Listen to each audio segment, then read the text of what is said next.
I'm joined once again by our blogger extraordinaire, Mr.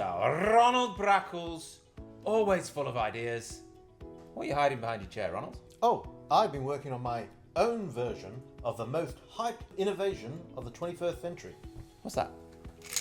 Blockchain! Oh yes, and that's a very realistic assessment of it. I think you might need to keep working on it. I think everyone... Well, no, I think the best thing we can do is just give up on it and throw it out. No. Blockchain. I know all about this. I've read about it. Oh, you read about it? Amazing innovation. It's going to transform buying and selling of energy. What you can do is you can put your electricity on the blockchain, and then when you have surplus solar, you can sell it into the grid and it's blockchained, and then someone can buy it out of the grid, also blockchained, and then you know that your solar's been sold to those guys. No one can cheat you. You know exactly where it's gone. They know exactly where it's come from. They know that it's clean and that it's green because it's blockchained, and it's going to change the world, mate. It's brilliant. What? Sorry? There's companies worth gazillions of dollars that have created a blockchain of energy. Okay, and are they doing anything that wasn't already happening? Yeah, they're blockchaining stuff. Okay, so how's that different from what's already happened when you put a blockchain on it? I agree with you, actually. Oh. It's absolute horseshit. Well, yeah. Pretty much. The way I see it is, I think blockchain has its uses. I think crypto has its uses for proof of work for some things. I don't think energy is one of those things.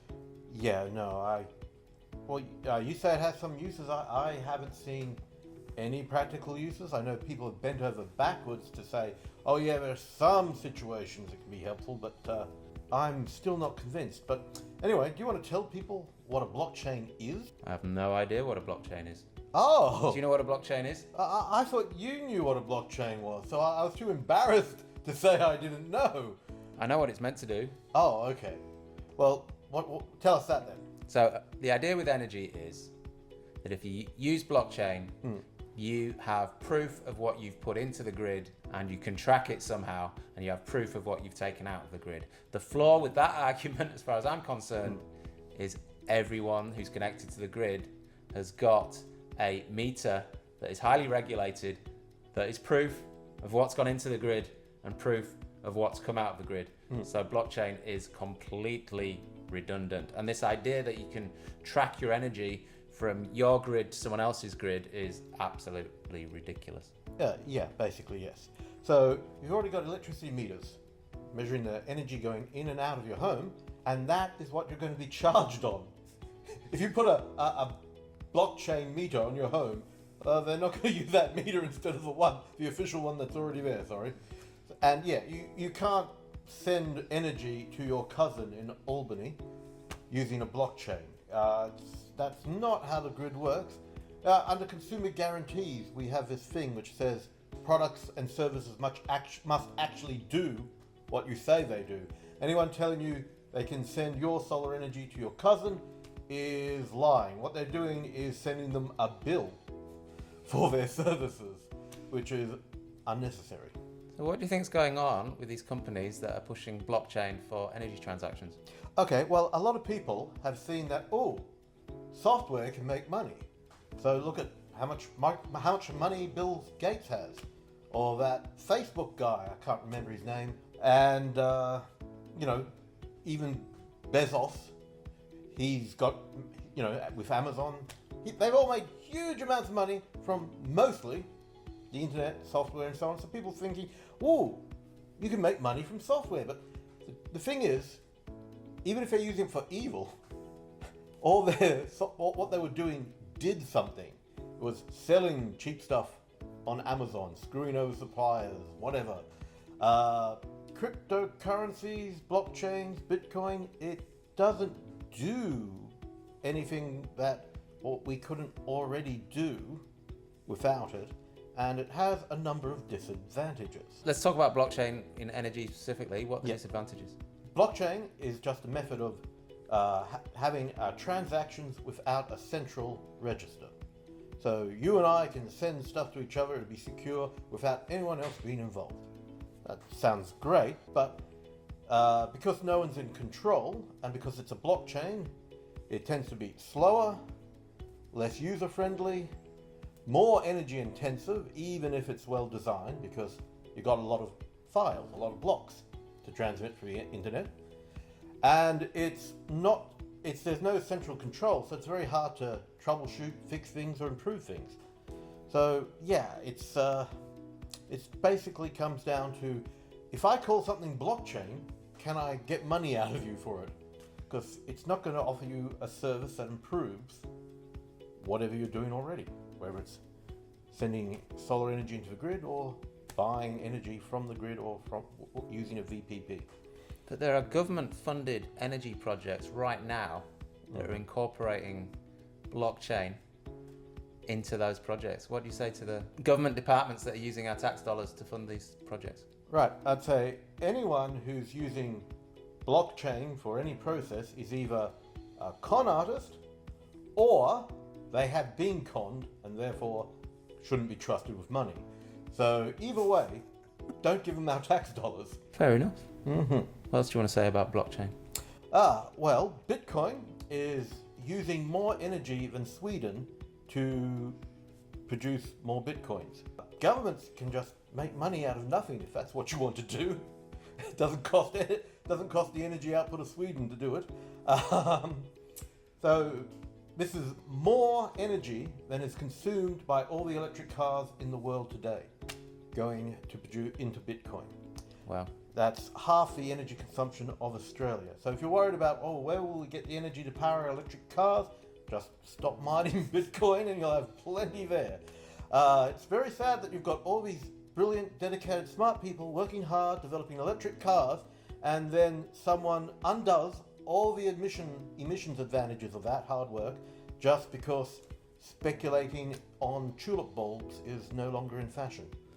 So I suspect we're likely to get a fair number of comments from people that are big fans of blockchain and crypto, telling us we don't know what we're talking about. Okay, I expect that could happen. There could be one or two people like that in the world. What questions would you like those people to answer in the comments that might be able to change your mind? Okay, well, these people trading in cryptocurrencies, they're not trying to make the world a worse place, but I look at it this way.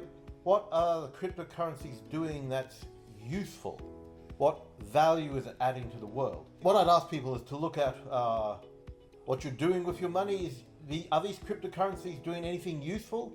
So you can put $10,000 into a share market, and if it's a good company, it'll grow, it'll make you more money. Cryptocurrencies don't do that. They're not making anything, they're not producing anything.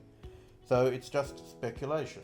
Yes, the price could go up, but that's just because people are putting more money into it and it can crash at any time. I don't recommend risking your money and financial well-being on something that is a zero-sum game. No possibility of it producing a net benefit. Yeah, the few times Ronald has written about blockchain and energy on the blog, we've got some pretty irate comments saying, you guys don't know what the hell you're talking about. So, hey, that's fine. We're humble. We're happy to be wrong. We're happy to be convinced that blockchain and energy is a killer application. But if you are going to leave a comment, that's great. Thank you. But please answer the question, what value are you adding to the Australian energy system by putting this blockchain on the transactions? What good is it doing? To me, it's just useless bolted stuff bolted on. It's not doing anyone any good. I don't get it. So innovation is great. We love it. It's responsible for lots of things like solar energy, becoming a huge part of the world's energy mix. But there's also a lot of people jumping on the solar energy and renewable energy bandwagon that are throwing buzzwords and innovations around. Be wary of them. Yeah, exactly. If you're doing something useful, that's great. But if you're just taking people's money and not providing any value for it, you're not doing anyone any good. So speaking of useful innovations, can I interest you in an ultraviolet powered panel? Oh, is it better than the lunar light powered panels? Oh, tell me about those. Ah, okay. The ultraviolet ones? Both. Oh, okay. So all silicon panels can make use of the near ultraviolet to a limited degree, but you may have noticed that when you go outside, you don't die after an hour's exposure to the sun. This is because our atmosphere stops most of the ultraviolet from hitting the ground. So a panel that only runs off ultraviolet is not going to do very well. We have this thing called the ozone layer. Some people tried to remove it in the past, but that was a bad idea, so we stopped that. It's slowly getting better. The lunar-powered power panels are just lunacy. But many years ago, I was told that lunar-powered ones that were better than solar-powered ones had been developed, and the person who told me this seemed to be serious, so I've made a point of avoiding them at all times, especially when they were holding a sharp object. So Ronald and I reckon blockchain for energy trading is bullshit. We're humble, we're open to be persuaded otherwise, but if you can persuade Ronald that blockchain can add value to energy, I promise you Ronald will eat his hat. What do you reckon, Ronald? What? Show us your hat. You've got to be joking. Looks delicious. Come on, guys. You can eat it, not I want me. to see him sat at the table with a knife and fork, chewing on that thing. Man, I've done a lot for you, but this is the limit. I'm not eating my goddamn helmet. Well, someone will have to convince you that blockchain for energies adds value first. Oh, okay, then, then it's looking a little bit more appetizing. You can do it, viewers. Can I have a chocolate helmet?